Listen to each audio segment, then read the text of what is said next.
देखना चाहिए। इस वीडियो को हमने दोनों भाषाओं में समाहित किया है। याद रखिएगा, सर्वाधिक क्वेश्चन जो बच्चे नजरअंदाज कर देते हैं वो इन्हीं स्लाइड से बनते हैं। हर एक क्वेश्चंस को, हर एक प्रक्रिया को हमने कैसे समझाया है, एक डायग्राम से, एक चित्रात्मक तरीके से आपको समझाने की कोशिश की है। मतलब सब कुछ मिलने वाला है, तो बने रहिए। एक पेन एक कॉपी उठा लीजिएगा और किस तरीके से आपके कॉन्सेप्ट और पैडागोजी के क्वेश्चंस बनते हैं। तो चलिए उठाइए पेन और बनाइए नोट्स। देखिएगा, सबसे पहले अगर मैं बात करता हूँ पर्यावरण की, सारे सब्जेक्ट को दोस्तों मैंने प्लेलिस्ट में मेंशन किया है। आप परेशान बिल्कुल ना हो, पूरी तरीके से शिद्दत के साथ पढ़ेंगे तो चीजें बहुत आसान मिलेंगी। हमने नीचे प्लेलिस्ट की लिंक आपको दे दी है, ठीक है। तो चलिए, पर्यावरण का अर्थ सबसे पहले लिखिएगा, जो हर बच्चे को पता है, लेकिन मैं 3 तरीके से आपको बताऊंगा क्योंकि पिछली बार थोड़ा सा अलग तरीके से क्वेश्चन पूछा गया था। अब देखिएगा, पर्यावरण का जो सिंपल सा अर्थ होता है वो क्या होता है कि परि तथा आवरण से क्या बनकर तैयार हुआ है, पर्यावरण बनकर तैयार हुआ है। यानी परि धन आवरण बराबर क्या होता है, पर्यावरण होता है। परि का मतलब होता है चारों तरफ। चारों तरफ का मतलब होता है कि चारों तरफ जो हमें आंखों से दिख रहा होता है, दाहिने बाहें ऊपर नीचे, इस तरीके से जब हम देखते हैं कि हमारे चारों तरफ जो हमें देखने वाली वस्तु है, कुछ भी दिख रहा है, वही चारों तरफ है। आवरण का मतलब होता है घेरा, मतलब चारों तरफ जो हमें चीजें घेरे हुए हैं। समझिएगा ध्यान से, चाहे वो लकड़ी ही क्यों ना पड़ी हो, चाहे वो कोई जानवर ही क्यों ना हो, चाहे वो कोई मकान ही क्यों ना हो, चाहे वो घास फूस का छप्पर ही क्यों ना हो, पेड़ पौधे ही क्यों ना हो, ठीक है। तो मतलब ये कहने का है कि चारों तरफ से जो भी चीज हमें घेरे हुए है, चाहे वो निर्जीव हो चाहे वो सजीव हो, वही पर्यावरण है। यानी पर्यावरण का अर्थ होता है यानी चारों तरफ से घेरना। सिंपल सी बात। अब इसको दोनों भाषाओं में समझने की कोशिश करते हैं। क्वेश्चन कहां से बनता है, यहां से बनता है। एनवायरमेंट शब्द का उदय फ्रेंच भाषा यानी फ्रेंच शब्द से हुआ। अब वो कौन सा फ्रेंच शब्द यानी एनवायरनर शब्द है, ये क्वेश्चन यहाँ से बना है। और डायरेक्ट क्वेश्चन ये वाला पूछा जाता है, ये बताओ एनवायरमेंट शब्द जो है आया कहां से है, किस भाषा से है, तो वो फ्रेंच। कौन सा फ्रेंच शब्द, एनवायरनर से ही ये एनवायरमेंट बना है, ये नोट कर लीजिएगा। इसका मतलब होता है घेरा या चारों ओर। अभी अभी बताया कि चारों तरफ से घिरा हुआ ही यानी एनवायरमेंट है। अतः हमारे पर्यावरण को हमारे चारों ओर के भौतिक, रासायनिक और जैविक चीजें जो हमें घेरे हुए हैं, जैविक वस्तुएं जिसको हम कहते हैं बायोटिक, और अजैविक वस्तुएं जिसको हम कहते हैं एबायोटिक। समझ रहे ना। तो जिस तरीके से हम ये कहते हैं कि जो हमारे तरफ चारों ओर भौतिक, रासायनिक, जैविक प्रक्रिया है, वही एनवायरमेंट है, वही सारा क्या है, पर्यावरण है। बोलो, कॉन्सेप्ट क्लियर हो गया। चले आगे। फ्रेंच, एनवायरनर, घेरा, चारों ओर, ये जैविक, भौतिक और रासायनिक, ये कतई नहीं बोलना, बहुत इंपॉर्टेंट है। एग्जाम में क्वेश्चन करने में बड़ी सहायता मिलेगी। सब कुछ बताएंगे, उत्पादक भी बताएंगे, उपभोक्ता भी बताएंगे, अपघटक भी बताएंगे। जिन बच्चों में, जो बच्चे इस क्वेश्चन को करने में थोड़ा सा हिचकिचाते हैं कि भाई प्राथमिक उपभोक्ता क्या है, द्वितीयक क्या है, तृतीयक क्या है। अब सिंपल भाषा में अगर समझ लिया जाए कि पर्यावरण, जिसको इंग्लिश में एनवायरमेंट कहा जाता है, एनवायरमेंट शब्द की उत्पत्ति फ्रेंच शब्द से हुई है, उसका नाम है एनवायरनर।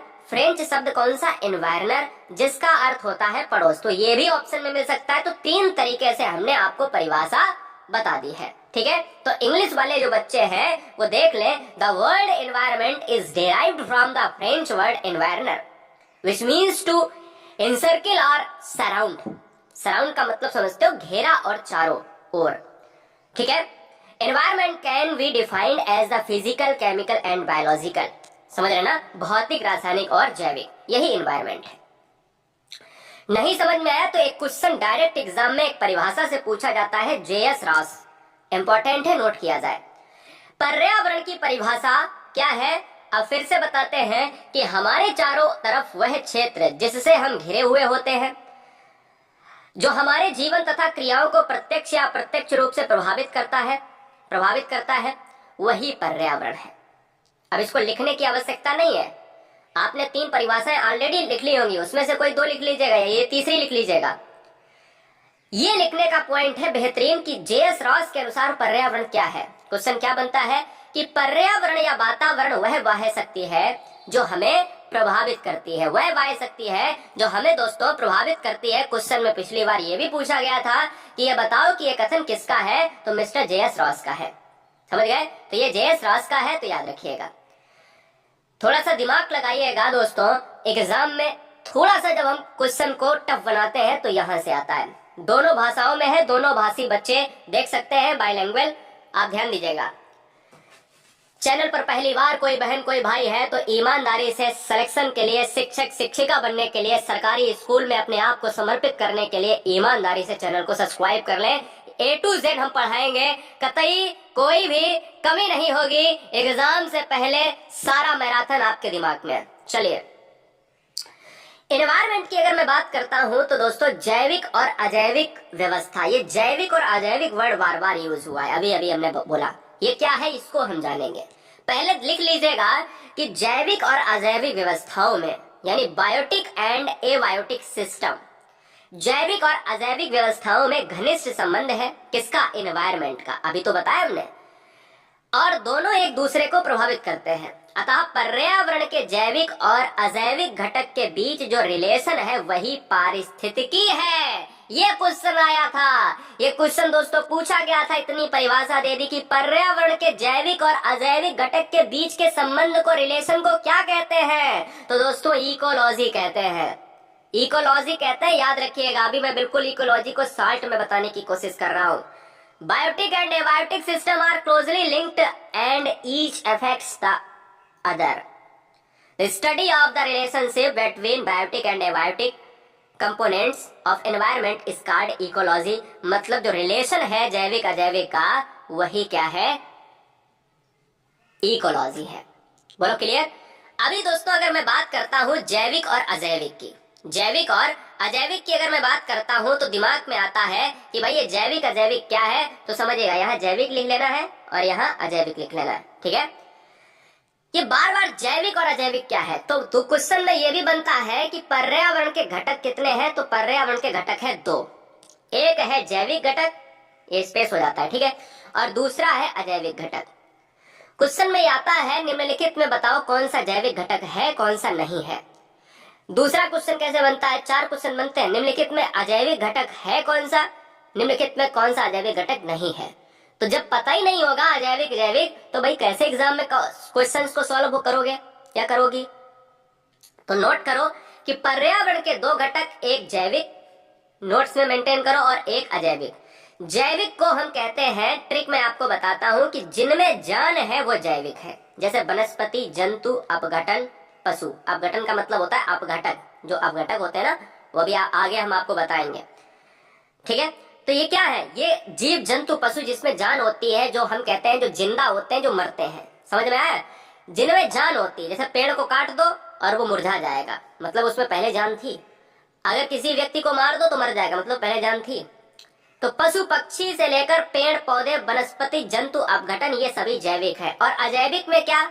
जो नॉन लिविंग है, जिसमें जान नहीं है।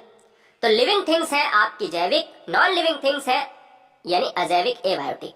ये बायोटिक है दोस्तों, ये बायोटिक है और ये एबायोटिक है।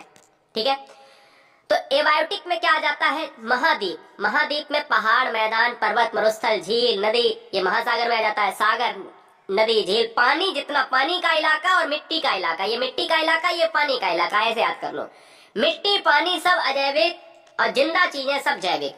ठीक है, चलिए इसी के संदर्भ में आपको हम बताते हैं कि यहाँ पर दोस्तों पर्यावरण जो परितंत्र है, ध्यान दीजिएगा, पर्यावरण जो बना है जैविक और अजैविक से बना है, इसको थोड़ा सा डिटेल में और समझते हैं। अभी मैंने आपको बताया, यहाँ से समझो, ये ना, ये लिख लो पूरा, आप समझो। यहाँ से जैविक बायोटिक कहते हैं इसको, और अजैविक को एबायोटिक कहते हैं। बोलो क्लियर? तो जैविक हमने कहा जिंदा चीजें, पौधे, पशु, सूक्ष्म जीव, समझ में आया, जिसमें जान है, लिविंग थिंग्स। अजैविक मैंने कहा मृदा, वायु, जल। अब जल का मतलब है वो नदी भी है, झील भी है, महासागर भी है। वायु यानी वायुमंडल, मृदा, भूमंडल। अब मृदा में कौन कौन आ जाएगा? पहाड़, पर्वत, महाद्वीप। महाद्वीप में सब कुछ आ जाएगा। तो समझ में आया? तो इस तरीके से हमें जैविक और अजैविक पता चल गया। जैविक अजैविक को ही परितंत्र कहते हैं और परितंत्र को ही पर्यावरण। तो मतलब ये हुआ कि पर्यावरण है क्या? पर्यावरण से दोस्तों ये सब सिस्टम बन रहा है। पर्यावरण है क्या? पर्यावरण दोस्तों जैविक, अजैविक, एबायोटिक और बायोटिक कंपोनेंट का एक रिलेशन ही पर्यावरण है। ये नोट कर लीजिएगा, ठीक है। चलिए, ये आपको ऑलरेडी हम बता ही चुके हैं अभी। अब आते हैं बात जीवों का वर्गीकरण। ये क्वेश्चन इतना ज्यादा एग्जाम में पूछा जाता है, इतना ज्यादा दोस्तों आता है कि आप उम्मीद ही नहीं कर सकते। हम फालतू की बात नहीं करेंगे, सिर्फ सीधे मुद्दे की बात करते हैं। हमने देखा है एनवायरनमेंट की जो भी क्लासेस होती हैं वो कम से कम 10-10, 50-50 क्लास में वो वर्गीकरण ही पढ़ा रहे हैं। अरे बच्चे का एग्जाम पास में है, नजदीक में, उसको डिप्रेशन में क्यों डाल लो? बच्चा पहले से ही डिप्रेस्ड है।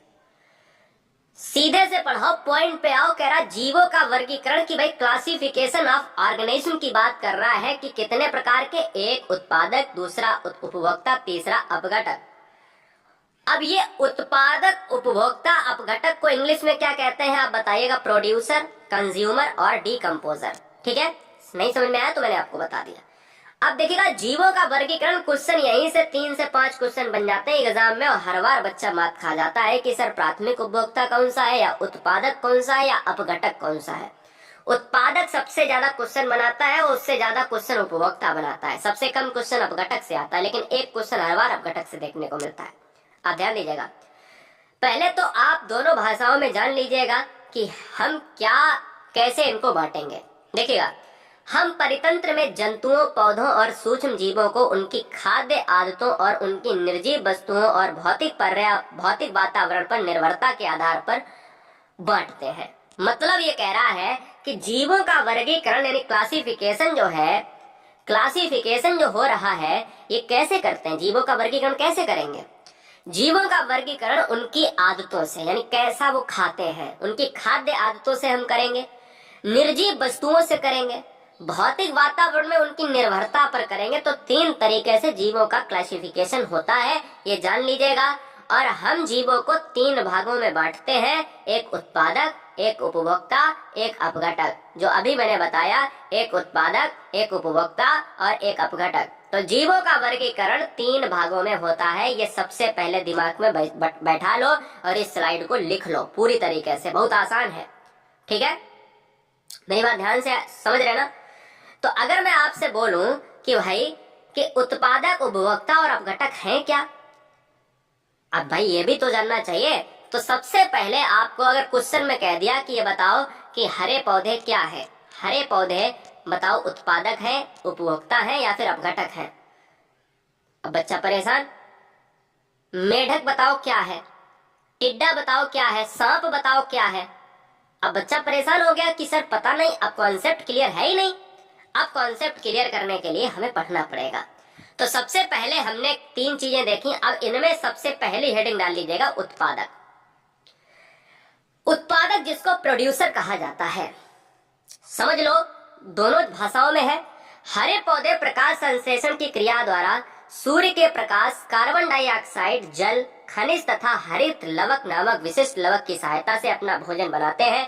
अतः पृथ्वी पर भोजन के उत्पादक हरे पौधे हैं। एक बात क्लियर हो गई, यही क्वेश्चन है। इतना ही क्वेश्चन आता है, इतना ही क्वेश्चन आता है दोस्तों। क्या आता है कि ये बताओ कि उत्पादक कौन होते हैं? तो हरे पौधे उत्पादक होते हैं। तो ये नोट कर लो, पूरा लिखना है। क्यों लिखना है? क्योंकि प्रकाश संश्लेषण की क्रिया, इससे भी क्वेश्चन आता है। ये जो हमने ग्रीन करके लिखा है, प्रकाश संश्लेषण की क्रिया किसमें निहित है? तो आंसर होगा हरे पौधे में। अरे भाई एक और क्वेश्चन बनता है, प्रकाश संश्लेषण की क्रिया कैसे होती है? सूर्य के प्रकाश की उपस्थिति, कार्बन डाइऑक्साइड की उपस्थिति, जल की उपस्थिति, ये एग्जाम में ऑप्शन मिलते हैं आपको। ठीक है, तो ये दोस्तों अगर मैं पूछूं कि प्रकाश संश्लेषण की प्रक्रिया किसमें निहित होती है, तो हरे पौधे। और उत्पादक कौन होते हैं? हरे पौधे ही होते हैं। याद रखिए, they produce food by making organic. Important point है, ठीक है, याद रखिए। अब हम आते हैं उपभोक्ता, जो सबसे ज्यादा क्वेश्चन बनाता है, सबसे ज्यादा क्वेश्चन बनाता है, इंग्लिश भी है। उपभोक्ता से सबसे ज्यादा क्वेश्चन बनते हैं मेढक, कछुआ, इस तरीके से जितने भी सांप, चूहा, गिद्ध, बाज, चील, ये सारे पॉइंट हम आज आपके खत्म कर देंगे। देखिए, उपभोक्ता जो होता है दोस्तों, वो कैसे हम चीजों को बताएं आपको। जीव जो हरे पौधे, बहुत ध्यान से, अभी मैंने आपसे कहा कि जो हरे पौधे होते हैं वो उत्पादक होते हैं। अब आगे की बात समझो। उत्पादक को जो खाएगा, हरे पौधे उत्पादक है, हरे पौधे को जो खाएगा वही उत्पादक है। आप समझिएगा, जीव जो हरे पौधे, यानी हरे पौधे क्या है अभी बताया, उत्पादक प्रोड्यूसर, और उपभोक्ता क्या होता है, उपभोक्ता होता है कंज्यूमर। ठीक है, तो उपभोक्ता कंज्यूमर होता है। हरे पौधे उत्पादकों, यानी हरे पौधे को ही उत्पादक कहते हैं, हरे पौधों का भक्षण करते हैं, मतलब जो भी जीव हरे पौधे को खाएगा वो उपभोक्ता कहलाएगा। ध्यान दीजिएगा, जो उत्पादक को खाएगा वो उपभोक्ता कहलाएगा, जो हरे पौधे को खाएगा वो उपभोक्ता कहलाएगा। मैं कह रहा हूं, the organism which eat the green plants are in the group of consumers. जो भी प्रोड्यूसर को खाएगा वो कंज्यूमर कहलाएगा। बोलो क्लियर हुआ कॉन्सेप्ट? क्योंकि उत्पादक ही तो हरे पौधे हैं। बेकार्बनिक पदार्थों से अपनी ऊर्जा प्राप्त करते हैं और परपोषी कहलाते हैं। ये नोट किया जाए, परपोषी। स्वपोषी कौन हो जाएगा? प्रोड्यूसर। खुद खाना बनाते हैं, खुद खाना बनाते हैं। ये क्वेश्चन यहां से बनेगा कि कौन अपना भोजन स्वयं बनाता? हरे पौधे बनाते हैं। परपोषी जो दूसरे पर निर्भर रहते हैं। ठीक है, परपोषियों में शाकाहारी जो जीवित पौधों और उनके उत्पादों के उपयोग से ऊर्जा प्राप्त करते हैं। मतलब वही बात कि पौधों से अपनी एनर्जी को प्राप्त करते हैं, उन्हें खाते हैं और एनर्जी लेते हैं। और मांसाहारी जो जीवित जंतुओं से उपयोग से ऊर्जा प्राप्त करते हैं, वो भी उपभोक्ता में आते हैं। मांसाहारी, दिमाग में आ रहा होगा कि सर मांसाहारी कैसे हो सकता है। अब ये आपको डिटेल में जानने के लिए हम ले चलते हैं आपको प्राथमिक उपभोक्ता की तरफ, द्वितीयक उपभोक्ता की तरफ, तृतीयक उपभोक्ता की तरफ, जहां से एग्जाम में इतने ढेर सारे क्वेश्चन बनते हैं। तो इंग्लिश वाले सबसे पहले इसका स्क्रीनशॉट ले लें। ठीक है, चलिए अब हम यहाँ पर दूसरे शब्दों में देख लेते हैं कि हम उपभोक्ता को शाकाहारी, मांसाहारी, सर्वाहारी और परजीवी जैसे समूह में वर्गीकृत कर सकते हैं। भाई जो शाकाहारी होगा वो पेड़ पौधों को खाएगा, जो उत्पादक को खाएगा। बात क्लियर है? और जो मांसाहारी होगा वो जीव जंतु को खाएगा, और जो सर्वाहारी होगा वो सब कुछ खाएगा। पेड़ भी खाएगा, पौधे भी खाएगा, मांसाहारी भी खाएगा, जीव भी खाएगा। ठीक है, तो आइए हम जान लेते हैं कि ये उपभोक्ता को हम कैसे बांटते हैं। कंज्यूमर्स जो है, depending on the kind of food they feed on consumers can be divide into 3 groups. अब वो दे आर कौन है? वो है प्राथमिक। यहाँ से लिखे प्राथमिक। प्राथमिक को हम कहते हैं प्राइमरी कंज्यूमर्स। उपभोक्ता को जो है खाद्य पदार्थों के आधार पर, जैसा जो खाते हैं उनके आधार पर हमने इसको 3 भागों में बांटा है। किसको? उपभोक्ता को। नोट किया जाए, इससे सबसे ज्यादा क्वेश्चन बनते हैं। एक एक पॉइंट बताऊंगा एग्जाम में, इतना ज्यादा अच्छा लगेगा आपको कि मजा ही आ जाएगा। देखिए, प्राथमिक उपभोक्ता जो होता है वो प्राइमरी कंज्यूमर कहलाता है। प्राथमिक उपभोक्ता होता है वो हमारा प्राइमरी कंज्यूमर होता है। द्वितीयक उपभोक्ता होता है वो सेकेंडरी कंज्यूमर होता है। और लास्ट वन तृतीयक उपभोक्ता होता है, वो हमारा क्या होता है? वो हमारा थर्ड टाइप्स कंज्यूमर होता है। तो अगर मैं कहता हूं कि भाई ये प्राथमिक, द्वितीयक और तृतीयक, ये कौन सी एकदम से समस्या है, ये कौन सा एकदम से यहाँ पर कूद पड़ा, इसको हम कैसे जाने कि ये प्राथमिक है, द्वितीयक है, तृतीयक है? सांप कैसा है, मेढक कैसा है, टिड्डा कैसा है, गाय भैंस बकरी कैसा है?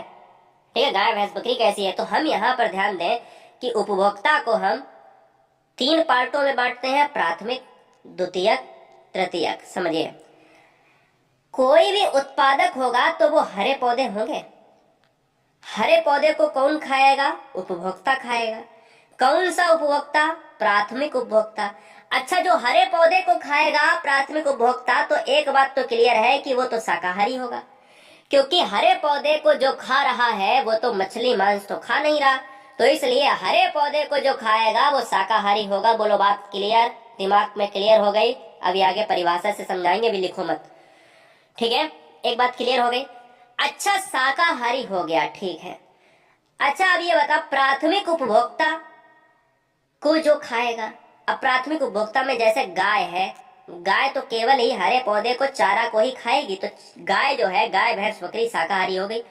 अच्छा, जो गाय को खाएगा वो कौन हो जाएगा? वो द्वितीयक उपभोक्ता हो जाएगा। द्वितीयक उपभोक्ता हो जाएगा। द्वितीयक उपभोक्ता में कौन आ जाएगा? आप बताइएगा फटाफट, मैं अभी आपको बताऊंगा। अब जैसे ही अगर मैं कह दूं कि भाई ये बताओ कि जो द्वितीयक को खाएगा वो क्या हो जाएगा, वो तृतीयक हो जाएगा। समझ में आया, वो तृतीयक हो जाएगा। अब आपको नहीं समझ में आया होगा तो आइए समझाते हैं, आइए हम इस चीज को समझाते हैं पॉइंट बेस पर। हेडिंग डालिएगा प्राथमिक उपभोक्ता। प्राथमिक उपभोक्ता वे उपभोक्ता है जो उत्पादकों या हरे पौधों का भक्षण करते हैं। आप चित्र में देखिएगा, चाहे खरगोश दिख रहा हो, चाहे घोड़ा हो, गधा हो, चाहे वो बकरी हो, चाहे वो भैंस हो, चाहे गाय हो, ये हरे पौधे ही खाएंगे। इनको अगर मांस दोगे तो खाएंगे नहीं। दोस्तों आपको बता दें कि जो हरे पौधों को खाएगा वो एक बात क्लियर है, शाकाहारी होगा। वो एक बात क्लियर है कि जो शाकाहारी होगा वो हरे पौधों को खाएगा, तो उनका मतलब है उत्पादकों को खाएगा, क्योंकि अभी मैंने आपको बताया कि प्रोड्यूसर को ही हरे पौधे कहते हैं। तो क्वेश्चन में कई बार पूछा गया कि प्राथमिक उपभोक्ता होते हैं, शाकाहारी होते हैं, मांसाहारी होते हैं, सर्वाहारी होते हैं, या फिर इनमें से कोई नहीं, तो क्या मारोगे, शाकाहारी। रीजन क्या है, रटना नहीं, रीजन क्या है, हरे पौधे खाते हैं, घास खाते हैं, सब्जी खाते हैं, यही खाते हैं।